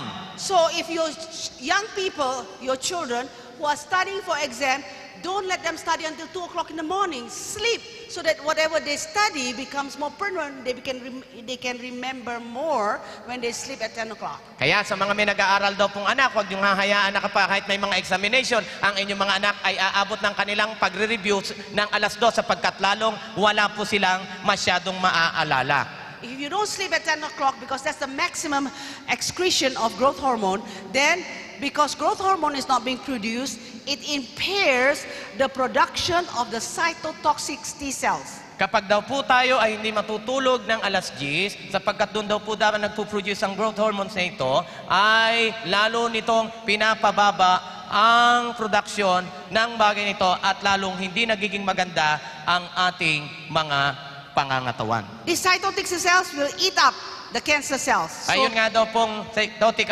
T cells ay ito nga daw po ang kumakain ng mga cancer cells sa ating katawan. now, in the hospital, usually the nurses are not always taking night shift. Napansin daw po natin kahit sa ospital, hindi daw po ang mga nurses ay laging panggabi lang naman ang duty. Nagsasalit-salitan din. So they take 1 week night shift, and then after that they take a morning shift or day shift. Opo, maaaring isang linggo lang, magpapalitnan sila ng oras ng kanilang pagtatrabaho. But when you go work in the warehouse in the United States, Pero kung pupunta daw po sa Amerika, lalong-lalo na sa mga warehouse, they pay you very high. at nighttime. binabayaran ka ng napakataas o napakalaki. And people say, this is good money. At sinasabi, ito, maganda, maraming pera ito. But remember, God loves you and God has already given you this prescription so that you will be healthy. Don't stay up late at night. Alalahanin natin na mahal tayo ng Panginoon at ibinigay na sa atin ng Panginoon ang bagay nito. Kaya wag daw po tayong matutulog ng late at tayo matulog bago mag-alas 10 ng gabi. The people who owns the warehouse knows that you need more money if you work at night because you're going to get cancer. You have to pay for mastectomy, you have to pay for ICU, you have to pay for radiation, for chemotherapy. All this money needs to be saved, so that's why they give you more money. Nako, alam daw po nitong mga taong ito na nagbibigay sa iyo ng ng malaking sweldo, na pagdating naman ng panahon, baka nga kulang pa sa gastos ng sakit mo ang naipon mo para sa bagay nito. Kaya mag-ingat po tayo. So you need to be smart. Kaya kinakailangan daw po natin magpakatalino. Before, when they have statistics, they found out that nurses who works at night have 4 times the risk of suffering breast cancer compared to those day shift nurses. At yun daw po, ito malungkot na katotohanan na yung mga nurses daw po na nagtatrabaho ng panggabi kumpara sa nagtatrabaho ng pang-umaga ay meron daw po silang 4 na beses na mas mataas na tsansa na magkaroon ng cancer sa kanilang suso kumpara sa mga nurses na nagtatrabaho ng pang-umaga. So it's best to sleep 2 hours before midnight. Kaya nga, pinaka maganda daw po na dapat matulog tayo 2 oras bago maghating gabi, sa madaling salita, alas 10. Bible has says, the night come when no man work. Kaya sinabi nga daw po ng Biblia, dumarating ang gabi at wala nang pwede pang gumawa. The science now has proven that if you work at night, you will not have a healthy life. Napatunayan na po ng siyensya na kapag ang trabaho mo'y panggabi, hindi daw po magtatagal, hindi tayo magkakaroon ng mabuting pangangatawan. We thank God that He has given us the prescription through the Bible and the spirit of prophecy that is way before science. Kaya nga pasalamatan at purihin natin ang Panginoon na ang ating Panginoong Diyos na ito ibinigay na ang dapat nating gawin mula sa banal na kasulatan kasama ng Espiritu ng hula. Matagal ng panahon bago pa ito madiscover ng mga sayantipiko. Well, I have an easy job this morning. Right? Okay. Give the conclusion. At eto na ang lundo. Well, as you witness with others, Habang tayo daw po ay nagiging saksi sa iba, remember that Jesus has to be the center of the message. lagi daw po nating aalalahanin ang ating Panginoong Hesus ang pinakapuso ng ating mensahe o aral. Remember, we have to present it in an integrated way. Dapat atin daw pong ipapamahagi ito na ginagamit natin ang iba't ibang kaparaanan. We always have to remember that man is a holistic being. Kaya dapat daw nating natanggapin o alalahanin na ang sangkatauhan ay binubuo ng iba't ibang bahagi o sangkap. With the need to fulfill the physical, mental, emotional, spiritual, and social aspects. Dapat daw po nating punuan ang kanilang pangangailangan sa pisikal, mental, emosyonal at espiritual na aspeto ng buhay. And that's the best way how to teach basic Adventist doctrine. At yan daw po ang pinakamabisang paraan kung paano natin ipapahatid, ipamamalita ang aral ng Adventista. According to my time, At sabi po ng aking oras, we still have 5 minutes before 10:30. meron na lang po tayong natitirang 5 minuto bago mag-alas 10:30. Is there any question that you would like to ask? Meron daw po ba kayong katanungan na gustong itanong? Is there any additional information that you would like to share? O meron daw po ba kayong mga karagdagang kaalaman na gustong ipaalam o ibahagi? We have 5 minutes. Meron na lang tayong 5 minuto. 5 minuto. Okay? Sige na po, bilisan nyo na. Meron po ba? Meron po ba? Hindi ho kayo magpapabinyag, magtatanong lang kayo, huwag kayong matakot tumayo. You mean write the question? Wala No akong more tanong. time to write. Yeah, no more time to write. When you ask, you have question, say it. Kaya kung meron daw po kayong tanong, sige na. Yeah. Our sister, may tanong ka? Sabihin mo na, wag na nating isulat, wala nang panahon. Halika. Okay.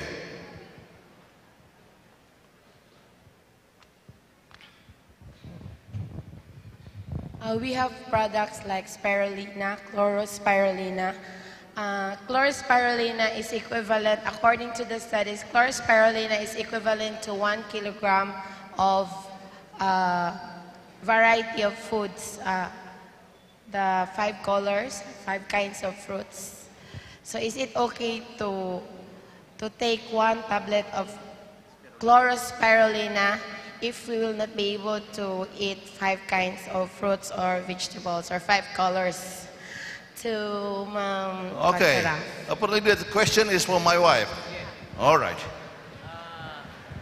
Yeah. Kapatid, sinasabi ko, ang tanong mo ay spirulina, kapatid? Kapatid, spirulina? Sinatanong ko kay ma'am, hindi, ano ang spirulina? So, hindi ko alam kung... So, she's asking about spirulina. And do you have any idea about spirulina, madam?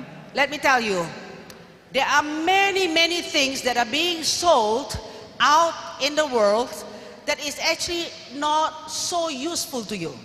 Marami daw nga pong ipinibenta na sa totoo lang, hindi naman talaga magandang gamitin. You know, we can tell you in a long story how this mindset that you think, yeah. Marami daw pong istorya na ang ating mga utak ay kinukondisyon lang patungkol sa mga bagay na ito. That placebo, something that you can take that will make your body good.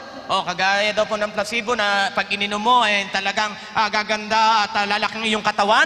We call it the gullible factor, the G factor. Tinatawag daw nila yon doon sa ganong termino. And then if you look at all the scientific papers, especially in the nutrition area, At kapag kung titingnan nyo naman daw yung mga pag-aaral ng mga scientifico patungkol sa bagay na ito, if you eat 5 to 9 kinds of fruits and vegetables daily, you don't need any supplement. ay ibig sabihin, kapag kumakain daw po tayo ng prutas, 5 hanggang 9 na beses sa isang araw, hindi na natin kailangan ang mga supplement na ito. Kaya hala, daghan ang kaon og prutas. So we doctors only give vitamins if they just recover from surgery. Yung mga bitamina daw yan ay maganda lang kapag ang isang tao ay magpapagaling pa lang galing saan? Sa mga operasyon na naranasan. Or recover from sickness, O kaya sila ay galing sa sakit so that you can have additional. upang madagdagan naman yung mga bitamina ang kailangan ng kanilang katawan. But if you eat the whole kind of balanced, nutritious food, Pero you kung don't need kumakain daw po supplement. tayo ng balansyadong malulusog o magagandang mga pagkain, hindi na natin kailangan yung mga bagay na yan. Does that answer your question? Nasagot ka po ba, Nini? Sa iyo at sa gusto mo, tama na, wala na oras. Okay. Okay, satisfied, Thank you. madam. Thank Thank you you. so much. Thank you. Well, be careful with those people who try to sell something. Be careful with those people who would like to sell something to you. Yun lang mga tao talagang gusto lang daw kasi magbenta. One day there was a gathering in one village in India. Meron daw pong isang pagtitipon sa isang village sa India. And people are there to listen to this powerful speaker who try to sell medication. At nandun ang mga tao para pakinggan itong magaling magsalita na itong tao na ito na gusto lang magbenta ng mga gamot. He was handsome. At siya naman ay poging katulad He namin. was wearing his hat. At meron siyang sombrero. And he said, remember this medication. Alalahanin niyo itong gamot na ito. Very powerful. Napakamakapangyarihan ito. When you don't have hairs, Kung wala kang buhok, and then you can get hairs by taking this medication.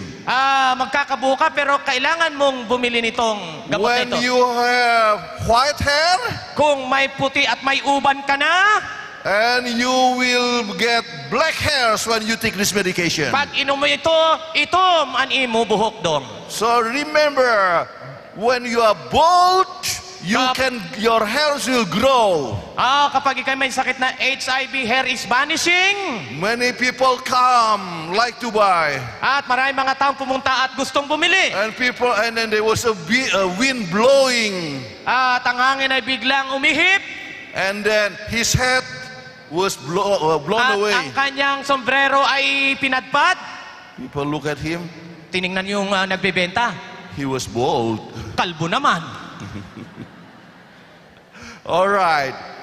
Remember, Alalahanin po natin. be careful with those people who try to sell something to you. Mag-ingat po tayo dun sa mga taong gusto lang All right. magbenta sa atin. The time shows that I have to stop.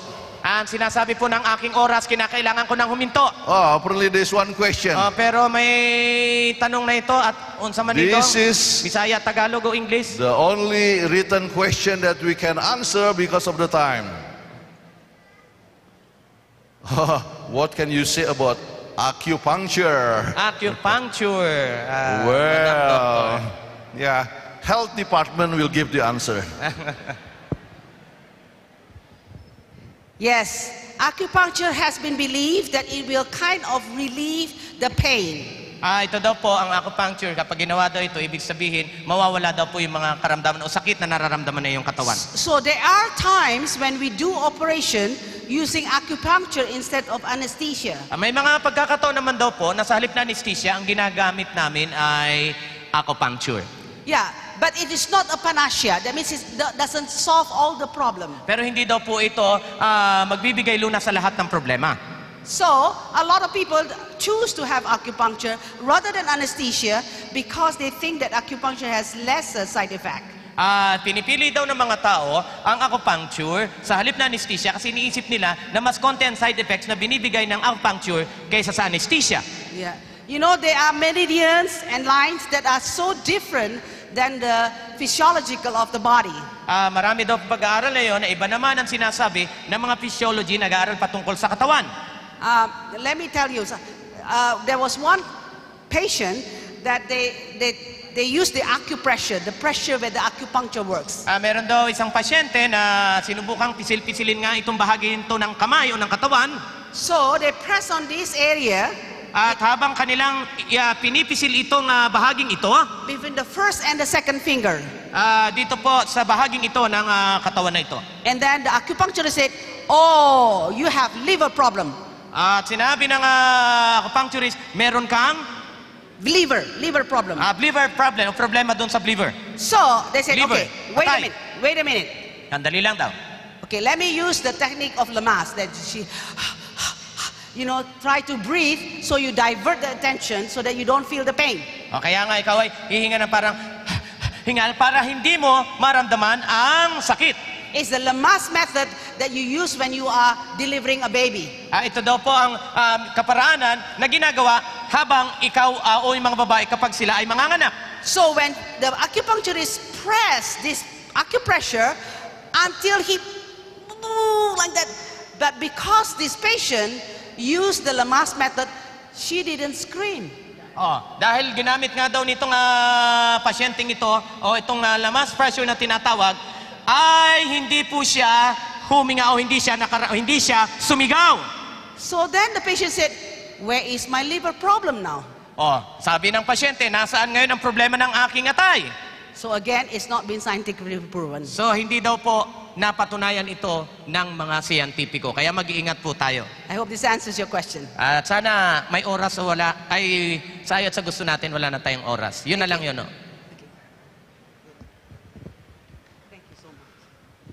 So, as a closing word, I would like to mention that man is a holistic being. Sa mga panguling pananalita, gusto kong banggitin sa inyo na ang sangkatauhan ay binubuo ng mga bagay na ito. Therefore, use integrated evangelism. Kaya nga, gamitin daw po natin ang iba't ibang kaparaanan, pinagsama-samang kaparaanan sa pangangaral. Try to see the need of the people. Kailangan natin tingnan ang pangangailangan ng ating kapwa. Some people need social support. Kinakailangan ng ibang tao na tinatawag na suporta Some bilang people have pakikipagkapwa. problem with emotional security. Kinakailangan naman ng iba ng emosyonal na pangangailangan. Some people have physical needs. Ang iba naman ay nangangailangan ng pangangailangang pisikal. Some people have genuine spirituality. Ang iba naman ay nangangailangan ng espiritual na suporta. Please consider all of these aspects of human being Kinakailangan daw po natin isaalang-alang ang lahat ng bagay na ito. and present the message with Jesus as the center of the message. At ating ibabahagi ang aral na ang ating Panginoong Kristo ang pinakapuso ng mensahe. And you will be more successful for the glory of God. At tayo po ay magiging mas matagumpay na manggagawa para sa kaluwalhatian ng ating Panginoong Diyos. God bless you all. Pagpalain kayong lahat ng Panginoon. Purihin ang Panginoon. Shall we all stand for prayer? Tayo pong lahat ay tumayo para sa panalangin. Oh, graciously, Father, Mahabagin po namin naman Diyos. thank you, Lord, because you are so good to each one of us. Maraming salamat sapagkat ikay napakabuti sa lahat sa amin. Despite of the fact that we are all sinners, Sa kabila na kaming lahat ay makasalanan. but you have come to this world and be our Savior.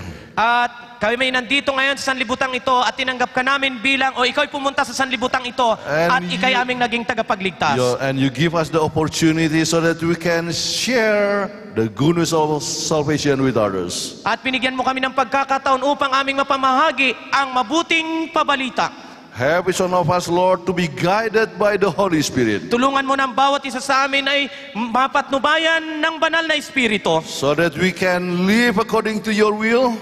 upang kami ay makapamuhay ng mabutit na ayon sa iyong kalooban. And anytime we share with others, At habang aming ibinabahagi ang mga bagay na ito, we can say the right words at the right time. at masasabi namin ang tamang mga pananalita sa tamang panahon For the glory of God. sa kaluwalhatian ng Panginoon. In the name of Jesus we pray. Sa pangalan ng aming Panginoong Kristo kami nananalangin. Amen. Amen.